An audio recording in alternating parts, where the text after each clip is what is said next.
मेरी आवाज news 24 live में आपका खैर मकदम है। एक ऐसी जालिम सरकार जिसके सर पर किसानों की बद्दुआएं हैं, एक ऐसी जालिम सरकार जिसके सर पर गुमशुदा नौजवानों की बद्दुआएं हैं, एक ऐसी जालिम सरकार जिसके सीनों में नफरतों का खंजर है, आज उसे हटाना है। आपने देखा होगा कि न्यूजीलैंड में जब हमला हुआ था नमाजियों पर, कि किस तरह मासूम बच्चों को बेदर्दी से कत्ल किया जाता है, ज़ईफ लोगों का चेहरा खींचकर उन्हें मारा जाता है, कई लोगों को भड़कती आग में डाला जाता है। वो खून की नदियां, वो भाग दौड़, वो तड़पती माएं बहनें, वो चीख, वो पुकार, वो दर्दनाक हादसा, वो दर्दनाक वाकया, वो दिल दहला देने वाला वाकया जिसकी नजरों के सामने हुआ, जिसकी मौजूदगी में हुआ, जिसके गढ़ में हुआ, आज उसे प्रधानमंत्री का ताज पहनाया जाता है, आज उसे प्रधानमंत्री का ओहदा दिया जाता है। क्या यही है हमारा मुल्क? क्या यही इज्जत बाकी रखी है हमने? क्या ये वही मुल्क है जिसको आज़ाद कराने में हमारे अपने 52% हिंदू है भाई, और 28% जो है वो मुसलमान भाई, और 16% जो है वो बुद्धिस्ट है। तो 52% में से क्या किया गया है? जो हमारे दलित समाज है उसमें वंचित की दीवार खड़ी कर दी गई है ताकि 3 हिस्से हो जाए, एक बीजेपी, एक वंचित और एक कांग्रेस। अब इधर है 28% मुसलमान। और लोकसभा के विरोधी पक्ष नेता हमारे कायद गुलाम नबी आज़ाद जी, हमारे उत्तर के आमदार डीपी सावंत जी, मालेगांव से आमदार आए हमारे आसिफ भाई, स्टेट में बैठे वाले सभी मेरे बुजुर्गों, दोस्तों और मेरे सभी का हमारी जनता हमको सर आंखों पे बिठाती है। हमारा भी फर्ज बनता है कि कौम को सही राह बताना, इसका हिसाब दिया जाएगा। मेरे भाई, ये जो चंद दिन की दुनिया है, और ऊपर वाला आपको पूछिएगा कि आपको मैंने सही राह बताने दिया था, आपको बोझ दिया था, आपने कौम को सही रास्ता क्यों नहीं बताया? भाई यहाँ तो चल जाएगा, पर ऊपर वाले के पास जवाब देना है, क्योंकि ये जो आज भाजपा के पैसे लेकर इलेक्शन लड़े हैं, मैं खुदा आरोप कर रहा हूँ इनके ऊपर। इनसे पूछिए आपने क्या विकास किया थाने का, कौन सी बुनियाद पे आप वोट मांग रहे हैं? क्योंकि जिस तरह से उनके घरों में कांग्रेस के कारपोरेटर है, कांग्रेस के कारपोरेटर ने पहले राजीनामा देना चाहिए, फिर पब्लिक के बीच में जाना चाहिए। आप कांग्रेस के घर में कारपोरेटर है और समाजवादी का प्रचार कर रहे हैं। उनके बीच कांग्रेस के कारपोरेटर थी, तो जब अच्छी कांग्रेस थी क्या? आज कांग्रेस बुरी क्यों है? अशोक चौहान बुरे क्यों है? इनसे पूछना चाहता हूँ मैं। और एक बात, गुलाम नबी आज़ाद साहब जिसको हम सराखों पे बिठाए थे, आज वही गद्दारी कर रहे हैं कांग्रेस के दुश्मन। क्योंकि देखे आज एक तोला, आज एक तोला बाहर गया है उनसे तकारी का। एक प्रेस कॉन्फ्रेंस की गई, जो अपने पास जो दवाई डेट हो जाती, जो उठा के फेंकते थे, वैसे लोग और जिंदा होना चाह रहे, जो कभी कौम का काम नहीं किया और कौम की बुनियाद पे बड़े बड़े पोस्टर लिए, पर कौम का कभी काम नहीं किया। इसलिए कौम ने उनको घर को बिठाई, कौम ने उनको घर को बिठाई, और वो आज वंचित आजादी की कीमत देते हैं, पत्रिका परिषद देते हैं। मैं पूछना चाहता हूँ, आपने कौन सा भला किया अपने 2 लाख खत्म करता हूँ? गुलाम खुददारी का तकाजा है अपने हरीफों से, खुददारी का तकाजा है अपने हरीफों से। ये मत कहो कि पांव का कांटा निकाल दो, और मौका तुम्हारे हाथ में आया है इन दिनों, उठो सितमगरों का जनाजा निकाल दो। आइए इस वक्त मालेगांव शहर से आमदार शेख आसिफ साहब का इस्तेमाल करते हुए मैं चाहता हूं कि तशरीफ लाएं। नबी आज़ाद साहब, आमदार डीपी सावंत साहब, आमदार वजाद मिर्जा साहब,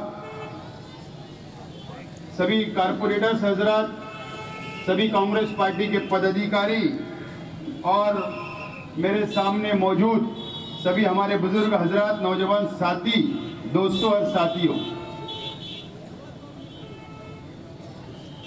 18 तारीख को नांदेड़ लोकसभा का इलेक्शन होने जा रहा है, और इसी के साथ इस मुल्क का पार्लियामेंट का इलेक्शन बहुत ही अहमियत का हामिल है। एक तरफ फिरका परस्त पार्टियां और दूसरी तरफ सेकुलर पार्टियों के बीच में कि मुसलमानों के बिगड़ भी हम सत्ता हासिल कर सकते हैं। और क्या हुआ 2014 में, आप लोगों को समझना होगा। आज हमारी वोटों की अहमियत खत्म हो चुकी है। अगर आप देखेंगे कि नरेंद्र मोदी की भारतीय जनता पार्टी की सरकार जो 5 साल राज की है इस मुल्क के ऊपर, मुझे बताओ कि भारतीय जनता पार्टी से कौन सा मुसलमान शख्स, एक भी मुसलमान शख्स को टिकट नहीं दिया गया और हमारे बिगड़ पे ये 5 साल इन्होंने राज किया है, सत्ता हासिल की है। आज महाराष्ट्र की हुकूमत बीजेपी शिवसेना से एक भी मुसलमान एमएलए नहीं चुनकर आया, हमारे बिगड़ हुकूमत चल रही है। आज हमारी वोटों की अहमियत खत्म हो चुकी है और उसके बावजूद भी आज हम बेदार नहीं हो पा रहे हैं।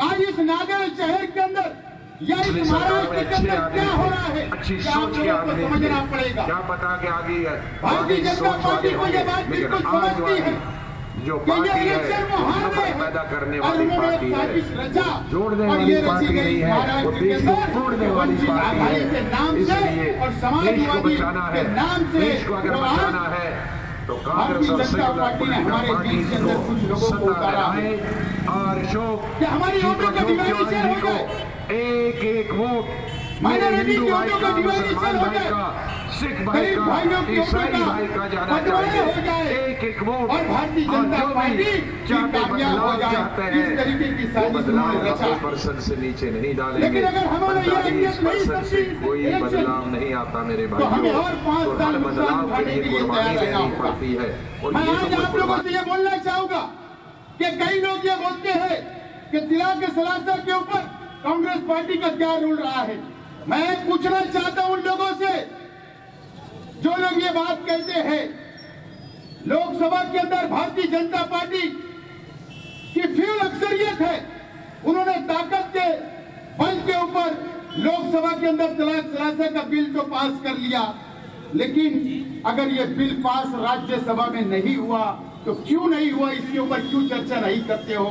आज हमारे स्टेज के ऊपर हमारे नेता राज्यसभा के अंदर अपोजिशन लीडर गुलाम नबी आजाद साहब यहाँ बैठे हैं। जब राज्यसभा के अंदर ये बिल गया ट्रिपल तलाक का, तो वहां पर गुलाम नबी आजाद साहब ने मजबूत दलील के साथ उसकी मुखालफत की और यही वजह है कि भारतीय जनता पार्टी आज तक वो बिल पास नहीं कर सकी। उसका अगर श्रेय और क्रेडिट किसको जाता तो कांग्रेस पार्टी को और गुलाम नबी आजाद साहब को जाता है। दोस्तों, आज हमारे बीच में ऐसे नेता है, कांग्रेस पार्टी एक ऐसी हमारी पार्टी है, राहुल जी ऐसे हमारे नेता है सोनिया जी गांधी की क़यादत में, कि आज अगर ओहदा का हक देने की बात आती तो सभी समाज और सभी वर्गों को लेकर साथ में चलने का काम कांग्रेस पार्टी करती। आज मैं आपसे अपील करता हूं कि आपको इस लोकसभा से ऐसे नेता मिले हैं कि जो महाराष्ट्र की क़यादत करते हैं, अशोक चौहान साहब, जो सबको साथ लेकर चलने का काम करते हैं। हमारे आपके मसाइल, पूरे महाराष्ट्र के मसाइल वो हल करने की कोशिश करते। मैं आपसे अपील करता हूं कि अशोक चौहान साहब के हाथों को मजबूत करिए और 18 तारीख को इतनी भरपूर वोटों से उनको नवाजिए कि महाराष्ट्र के अंदर रिकॉर्ड है कि सबसे ज्यादा लीड किसको मिली थी तो अशोक चौहान साहब को मिली थी। ये अपील करने के लिए हम लोग आए। बहुत बहुत शुक्रिया। खुदा हाफिज।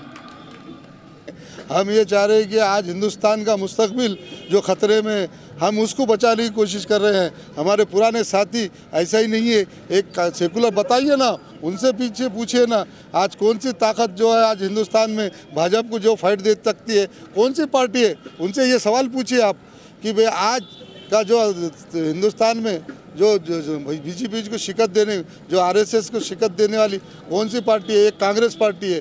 आज उनसे ही पूछना चाहता हूँ कि आप पहले कौन सी पार्टी में थे और आपको जो सर आंखों पे जनता ने भी बिठाया था, इससे पहले कौन सी पार्टी में थे उन्होंने, उसके बाद में कांग्रेस में आए, कांग्रेस में आके फिर कांग्रेस से कुछ फ़ायदा उठाए।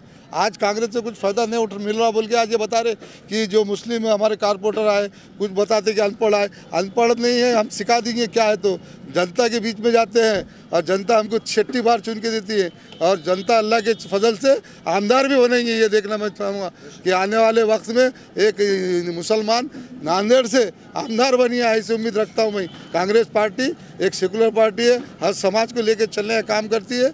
और आपके माध्यम से ये कहना चाहता हूँ मीडिया से कि आज वोटर जागरूक हो चुका है, किसी के बहकाव भी नहीं है और वोट तकसीम तो बिल्कुल नहीं होंगी। अल्लाह के फजल से पूरे मुस्लिम समाज कांग्रेस के हक में वोट कर रहे हैं और फिर एक बार सभी जनता ने इस जलसे को कामयाब करी। तहे दिल से उनका शुक्रिया अदा करके 2 लफ्ज़ खत्म कर।